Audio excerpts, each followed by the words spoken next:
Yeah, I got my head way over my skis and took a pretty bad tumble down a double black diamond. Welcome, everyone, to another episode of the Seven Figure Journey podcast. My name is Brett Gilliland. I'll be your host for this episode. And I'm here with Patrick Grimes. Patrick is the founder, CEO of Passive Investing Mastery. You can go to passiveinvestingmastery.com to see their website and learn about the I guess I'll call it the humble beginnings. Patrick, welcome to the show. First of all, I'm glad that you're here. Thank you for taking time. Glad to be here, Brett. Really interesting show. I'm excited to have this conversation with you. Now, Patrick, you came out of the technology manufacturing space, did work in robotics and really cool tech, and then you decided that you wanted to learn some things about investing. You realized that if not all, wealthy people out there have some knowledge of and some participation in real estate investing, and you started getting involved in that. Why don't you give us a little context about your company, Passive Investing Mastery, and tell us how this all happened? Sure. Well, like probably many of your listeners, I started out educated and a hardworking, busy professional. I was doing automation and robotics for custom machinery and manufacturing. It was a lot of fun. Did stuff with Tesla, SpaceX, Lockheed, Raytheon, Johnson and Johnson, Facebook, Google. Did all kinds of weird stuff and was loving it. Super geek at heart. I've always been a bit of a technology guy. As a kid, I was taking apart VCRs, but I knew I actually got some advice early on, and that was that when I started making bonuses and trying to figure out where to invest, the owner of the firm I was currently with said, "Look, you need to invest in real estate, make your money in high tech, spend it in real estate." And his only regret was not doing more sooner. And so that's what started this, what now is a very large business and a long journey of alternative investments. And it was a pretty rough ride at first, which I think you're aware a little bit of my initial failings, right? Got Yeah, way so over. you got involved in real estate right before the real estate bubble kind of burst in 2008, 2009, correct? Yeah. Yeah, Tell got more way about that. yeah, I got my head way over my skis and took a pretty bad tumble down a double black diamond. And so I was looking for the deals that I could double and triple, my money in couple years. I was looking for real fast, high, aggressive growth. And at this point, I hadn't really understood the economy or market so much, and I was looking at like pre-development, investments were ones that highest returning. Turns out they're also very high risk and they're a bit speculative and that they're hoping the market won't crash until you have something there to rent or sell. And right in the middle of that, the market crashed, and I was personally Mm. guaranteed. And yeah, it was a lot of lessons on investing is the tortoise and not the hare, and buying existing assets and not liabilities, and speculating versus investing. But I recovered eventually, a little bit ego bruised. I matured, had some hairs Yeah. fall out back then. You say ego bruise, but we'll call it wise too. Wisdom is gained from some of that experience. Mhm. Were you married at the time, Patrick? No, I wasn't married. Okay. I It was actually a little bit further forward when I started. I got a master's in engineering and business. I started succeeding. I was always a talented engineer. I started succeeding, and I was kept searching for where to invest, and my search led me back to real estate, different, more buying existing assets and recession resilient markets and buying things for cash flow. And so I bought single families. And when I was essentially churning and burning single families by night, moonlighting, I was not getting married in that time. I was succeeding. I was a really talented engineer, but just burning the midnight oil, doing the single family buy, hold, renovate, rent, and pull out the capital, do it again. It was like the Burr method, but before I knew what the Burr method was. But then that's when in walks in my now wife, and I realized that I couldn't date her in moonlight real estate. So I actually had to walk away from the single family churn and burn in order to marry my wife, which was a really good choice because it's been great. So single or family, and you chose family in that case instead of single family on the investment side. That's There a you funny. go. I Yeah. earned that because I became a grandfather recently, and my dad jokes get worse and worse. But anyway, the point I wanted to make when I asked if you were married is for no other reason than to imagine what it would have been like to go home to significant other spouse and say, you know that that investment I made, it turned out to be kind of risky, and now it's gone. Um, Yeah. so glad to know you were able to take that tumble alone, and that you're on more sure footing now. But you've built something quite amazing. Let's talk about some of the lessons that you've learned, not in investing. I know a lot of our listeners would love to find out more about what you do to help people invest, and we'll get to that at the end of our show. We'll give you an opportunity to share how they can learn more about passive investing mastery and how to connect with you. But I'd like to learn more about your lessons learned as a business owner who grew a team, who grew a business, who now does way more than you could do on your own when you were just moonlighting. And we don't need to go all the way back to the 0 to 1 million journey, although there's a lot of great lessons in there. But if you could, about the time that you were hitting that 7 figure mark, and you've got a team, and they're starting to look to you for direction, and you're starting to create a future vision. Now you got to do some business building work to grow this thing. I'd love to just have you share any lessons learned as a leader through that might be helpful to other business owners. Yeah. So, some of the ones that I learned the first time was, really striking out high risk, high reward, but realizing that you can't sustain growth in any sort of business all on the edge of collapse. The second time I realized just doing everything myself was miserable. Mm. Although I can, constantly be undertaking the analyst underwriting jobs, traveling around, managing contractors. I can be looking for tenants. I can be property manager. I can do all of these things.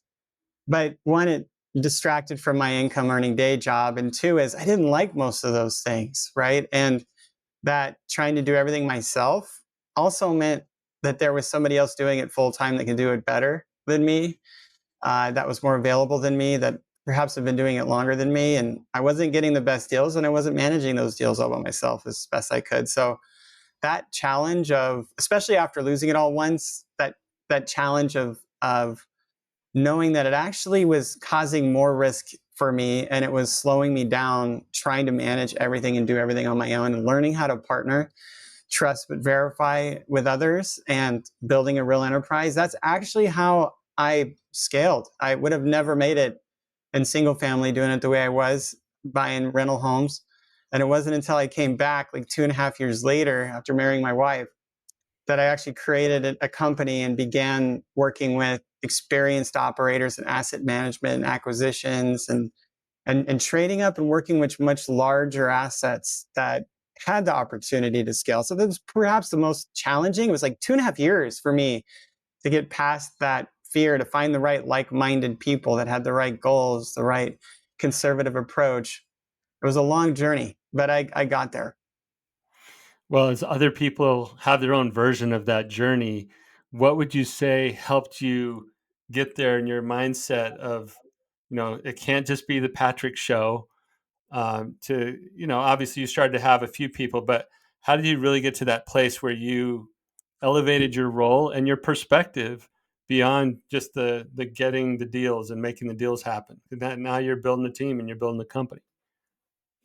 So my entrance to the market was to join forces with other large organizations and learn how they're doing it. And so I took actually very small percentages of the deals up front because I didn't want to give it the old college try. I wanted to get in there and see how these people that are just really killing it in the space, how they're working, get the inside scoop, and learn best practices and all the aspects and become as valuable as I can to them. And so that's how I started.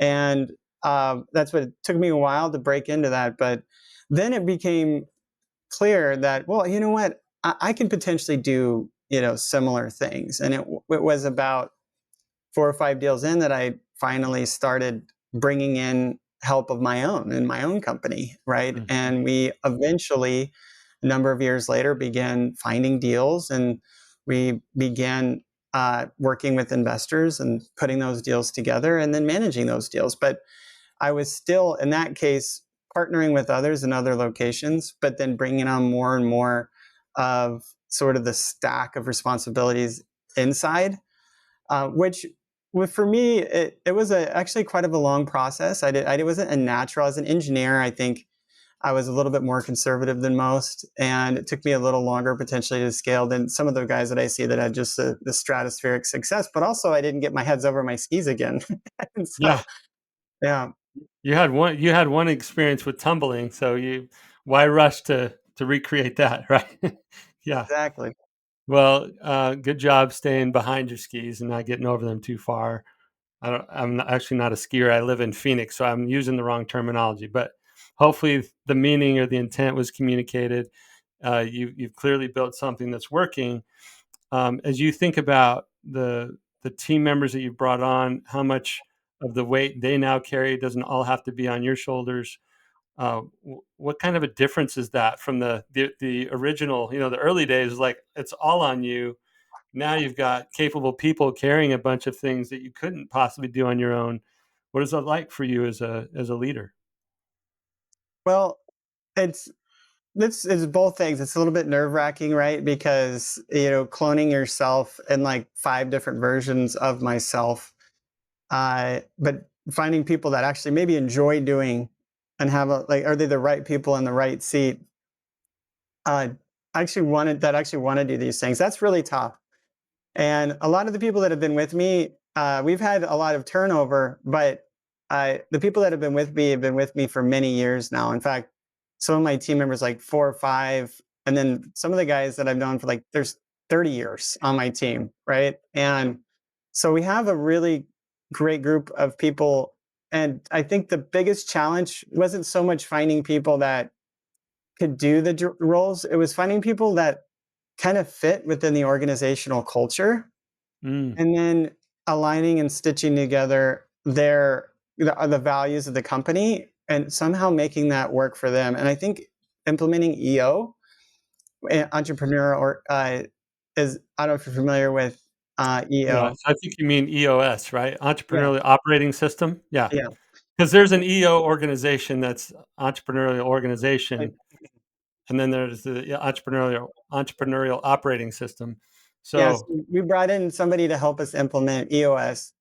And we went through that process of discovering our true core values and distilling that down to quarterly rocks for everybody. And so everybody kind of sees our game plan for the next, 3, 5, 7 years.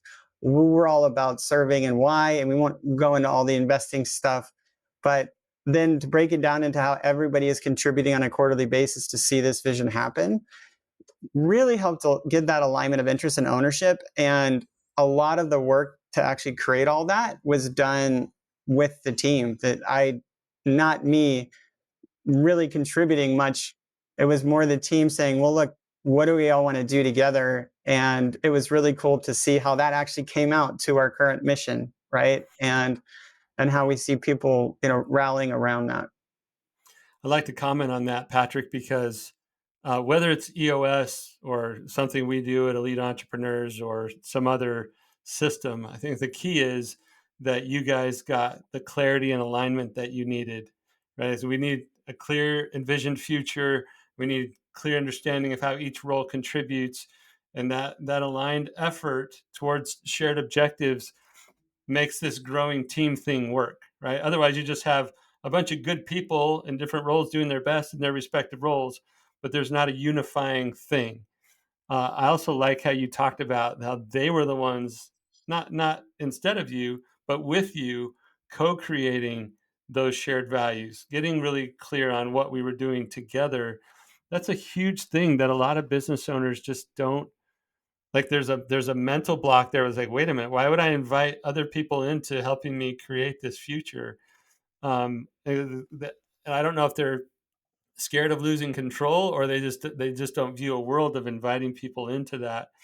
But tell us what it was like, or what it is like, for those core team members to have been part of to have helped co-create that future and organize it all. I mean, did they show up as owners more, having invited them in?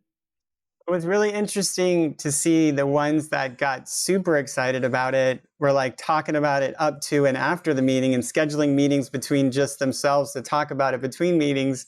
And then the other ones who were disinterested, just wanted to do their job. And that was fascinating actually, because the ones that I were like super overachievers and really getting things done, some of them were just so disconnected with the idea of doing kind of this core value search that, I mean, they're doing great, but they just cared less, right?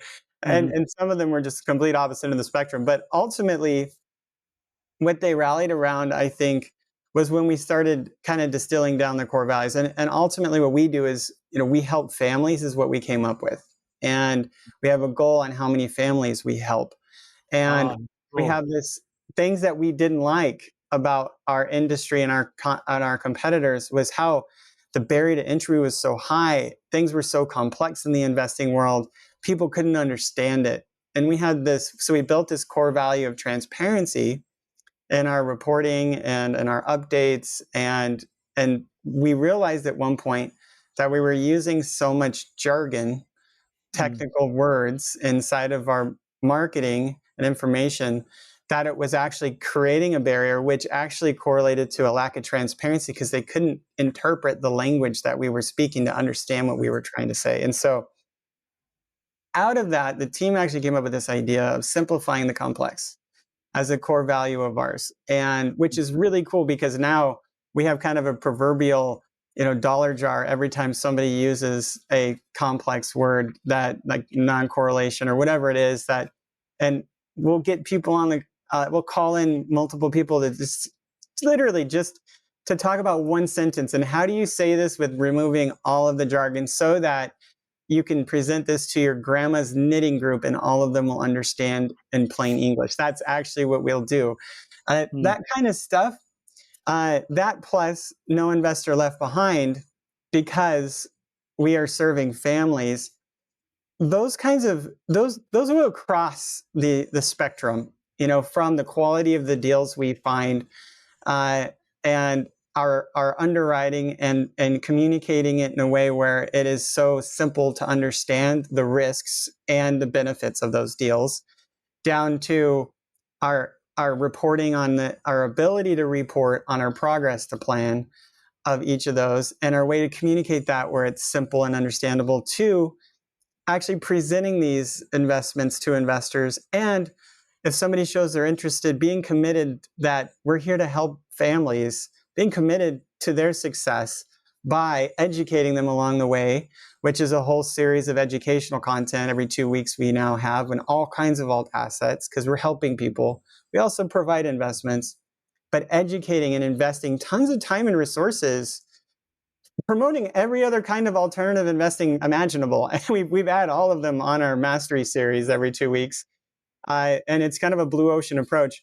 But our core value of helping people commanded that it required that we not just say, this is your only option. We give education on all the options. And it was really interesting to see all of that play out in every way, even from the marketing all the way through to the relations to the asset management, acquisition, all of that. Those core values just distill across. Well, I appreciate you taking time to walk us through how you came to that, because that co-creative approach, pulling the team members in to help articulate what those values are, then seeing them come to life as they started talking about, well, what do we really want to be known for? How do we want people to show up here all the time? I love it's simple enough that grandma's knitting group can understand it.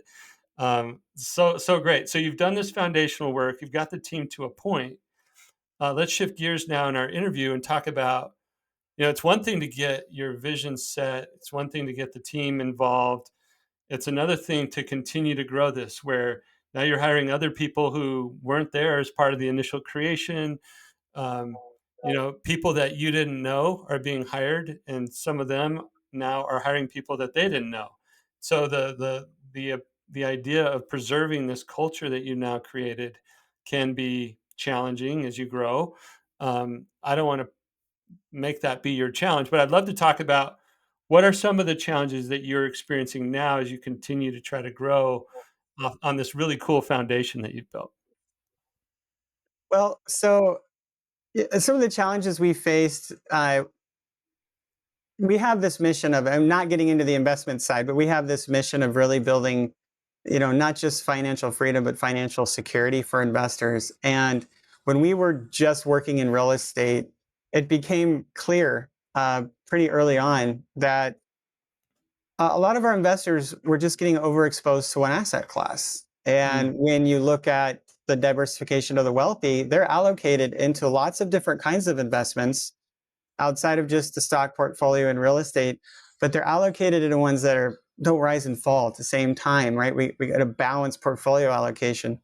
And so we were not serving these families by here's more and more real estate. And so one of the biggest changes and challenges we had was, how do we build and provide a solution?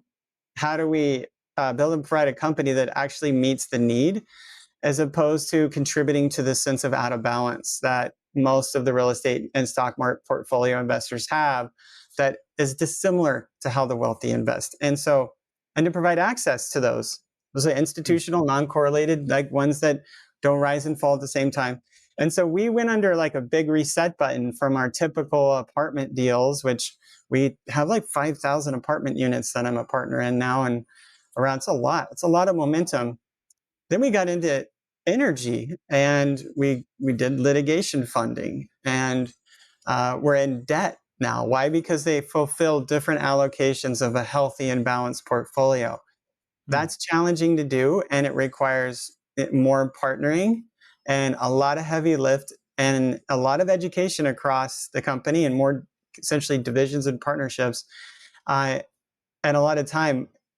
But if you look back at our core value, it truly is offering that better balance. And those have been the challenges for us, is constantly reinventing and pivoting to make sure that we're meeting our investors where they're at and providing that solution, instead of just tell them what to do.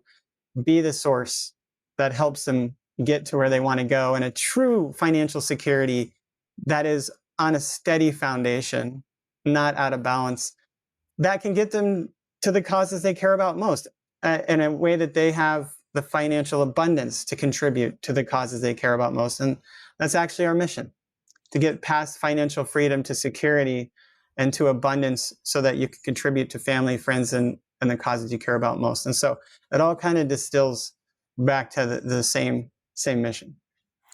Well, I'm thinking about people who are listening. They have provided a product or service to their target customer, their target audience for however long they've done that. And I'm trying to relate to what you're saying. At some point there, as you're educating, you realize, oh, we're educating them to be balanced in their portfolio, but the expertise or the product or service suite we're offering is very, this centric, right? And it might be a specific type of investment. And you realize that the actual things you were selling, though valuable, was incomplete to the picture of creating that full balanced portfolio. And so you've begun to broaden out what you offer to your customers to meet their need that you told them they needed, right? It's not, they Yeah. might not even come to you looking for that, but now you've said, no, you actually need options, you need a balanced portfolio. And so you're building out what your offering suite looks like to match that education. And that's amazing. You're broadening what you're bringing to the market. Um, I imagine people listening are like, "Wow, what would that look like?" Because you're organized. At one point, you're organized to do the one thing. So, how have you thought about? Do you just grow the team? Do you get like, I don't know, I'll call them verticals or lines of business, for lack of a better term. Do you get an expert in each of one of those areas to join the team? Like, what's been your approach to try to build out that kind of diverse offering? Yeah. So it's not dissimilar from, and just by the way, not only are we providing these other options, but we're introducing them to dozens of other options aside from us too, which is scary, right? Because you're like, hey, customer, Yeah. go check out all these other over options, here. balance your portfolio out. Every 2 weeks, we have somebody new doing something different. But and then we also are offering them. But so that we're not saying we're still the one-stop shop player and we're still blue ocean and committed to their portfolio balance. And maybe we're not the right solution, but we're offering it. And how do we get into those new channels is what you're talking about.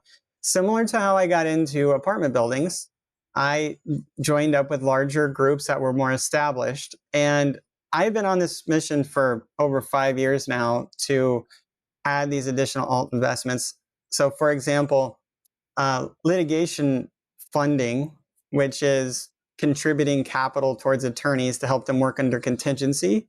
So, it's basically lending to attorneys so that they can help provide access to justice for their harmed individuals, claimants that wouldn't otherwise be able to afford. It's really cool, and that actually not only does good in society, it provides access to justice, but we wanted to break into legal services because legal services like education and healthcare just is unshaken. But how do you do that, right?